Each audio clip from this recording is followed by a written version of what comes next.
everyone, welcome back to my channel. This is Omanvi here and welcome back to a brand new video. In this video I am going to prepare for my half yearly exam and literally I am pretty sure कि तुम लोग के school में ख़त्म हो चुके होंगे half yearly, but हमारे में अभी स्टार्ट होने हैं एंड ओनली 10 days भी अपने कह सकते हैं.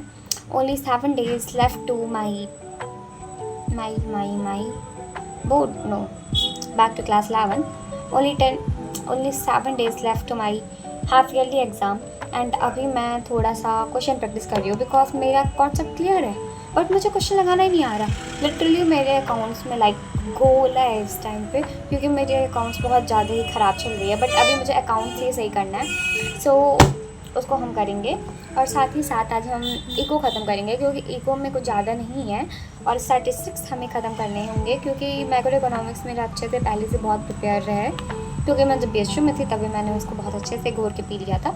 अब मुझे स्टैटिस्टिक्स ही कंप्लीट करना पड़ेगा क्योंकि स्टैटिस्टिक्स में थोड़ा भूल जाती हूँ कहीं.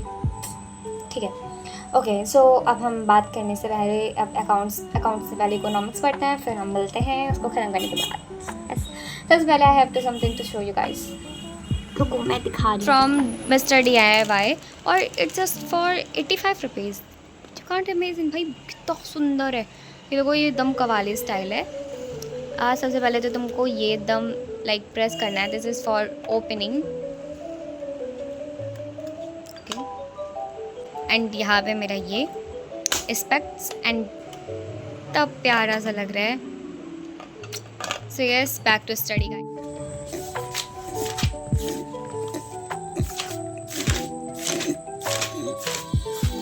सो yes, I am just going through my notes जिसमें मैंने chapter 1 introduction to micro economics and chapter 3 demand पढ़ा था क्योंकि हमारे स्कूल में अभी यही 2 चैप्टर हुए हैं एंड स्टैटिस्टिक्स में तो काफ़ी हद तक चैप्टर 5 चैप्टर तक कंप्लीट कर चुके हैं, तो सिर्फ बस मुझे रीड करना था. And yes guys, one thing more, तुम लोग कौन से मेथड से ये इकोनॉमिक्स पढ़ते हो क्योंकि ये थ्योरी वाला है, तो तुम लोग कौन सा मेथड यूज़ करते हो जैसे active recall and many more. Mostly मुझे ऐसा लगता है कि इसमें बस ऐसे रीड करते जाओ और सारा कुछ माइंड में लेके चले हो. एक्टिव रिकॉल तुम कह सकते हो इसे, तो मैं यहाँ पे एक्टिव रिकॉल ही करती हूँ. एंड तुम कौन सा मेथड करते हो? तुम राइट करके लिखते हो या फिर क्वेश्चन सॉल्व करके प्रैक्टिस करके करते हो या सिर्फ जस्ट सिंपली बुक रीड करके या नोट्स रीड करके करते हो? तो वो चीज़ कमेंट में मुझे ज़रूर बताना. एंड मैं अकाउंट्स का क्या करूँ क्योंकि अकाउंट्स में मेरा ऐसा वाला है जो सर कराते हैं वो मैं करती हूँ, बट अगर तुम बोलोगे कि दूसरा क्वेश्चन मैं करूँ तो उसमें थोड़े से जैसे ट्रांजेक्शन्स होते हैं वो अलग अलग आने लगते हैं एंड कभी कभी उसमें मेरी इतनी मिस्टेक होती है उसकी वजह से मेरा एक नंबर कटता रहता है. तो वो सबसे बड़ा चीज़ है जिसकी वजह से मेरा पूरा नंबर की वॉट लगी रहती है. तो अभी अकाउंट्स में तो ये चीज़ मुझे सिर्फ और सिर्फ लगता है कि प्रैक्टिस ही सुधार सकती है क्योंकि इसमें थ्योरी सा कुछ है नहीं. और जब तुम क्वेश्चन करो तब तक तुम्हें नया चीज़ पता चलता है कि इस ट्रांजैक्शन में ऐसा कर सकते हैं एंड इसमें ऐसा कर सकते हैं. तो मुझे सिर्फ लग रहा है कि वो मेरा क्वेश्चन प्रैक्टिस से ही ठीक होगा. बट मैं क्वेश्चन कहाँ से लाऊँ? देखो मेरे पास GK Goel भी है बट मैंने उसमें से इलस्ट्रेशन स्कूल में लगाए गए हैं पर उसकी एक्सरसाइज मुझे खोलने का मन नहीं करता क्योंकि वो बहुत ज़्यादा बड़ा है एंड उसको जब मैं खोलती हूँ ना तो मुझे सोने का मन करने लगता है. इस वजह से मैं उसको खोलना नहीं चाहती एंड NCERT में कुछ है ही नहीं. तो तुम लोग अगर कोई PDF रखे हो तो मुझे ये ज़रूर बताना, मैं तुम लोग के थ्रू ही मांग लूँ या टेलीग्राम पे कोई कुछ भी होगा तो तुम लोगों से ज़रूर बताना. Economics done, micro economics done, but macro बचा है एंड स्टैटिस्टिक्स हम उसे कर लेंगे अभी जल्दी ही क्योंकि उसमें ज़्यादा कुछ करना नहीं है पर जितना भी करना है उसे अच्छे से करना है. तो अभी हम जा रहे हैं माइक्रो इकोनॉमिक्स ख़त्म करके स्टैटिस्टिक्स स्टार्ट करने और आज मैं पूरा इकोनॉमिक्स ख़त्म करने वाली हूँ. मेरी बातों पे मजा आया करो. मैंने रात में वॉइस ओवर करा एंड मैंने इकोनॉमिक्स नहीं ख़त्म करा. जस्ट क्या भाई, मैं बोल देती हूँ बट कर नहीं पाती, बट करना है. ओके, तो साइड हटते हैं. यहाँ पे मैं अपना इंग्लिश का होमवर्क कर रही थी और इंग्लिश के होमवर्क में मुझे डिबेट मिला था, डिबेट राइटिंग मिला था on the topic who can promote better, government या सोसाइटी हिंदी को प्रमोट कर सकती है. ये हम लोग में डिबेट कंपटीशन में भी यही टॉपिक था एंड भाई जो विवाद उसमें क्रिएट हुआ था लिटरली मज़ा आ गया था जितना भी ऐसा हुआ था तमाशा. एंड यस, यहाँ पे मैं तुमको दिखा रही हूँ कि ये मैंने कितना बड़ा लिखा है भाई.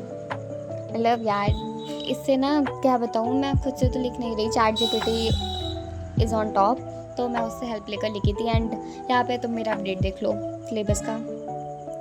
So this is my syllabus for half yearly exam. ये सिर्फ और सिर्फ इंग्लिश का है। तो सबसे पहले तो हमारा आ रहा है just starting 3 chapter from hornbill, and उसके बाद स्नैपशॉट का ये 2 चैप्टर आ रहे हैं स्टार्टिंग का, ए समर एंड द एड्रेस, और उसके बाद 3 पोएम आ रही है, पोम तुम बोलो, ये photograph, laburnum top and the voice of rain.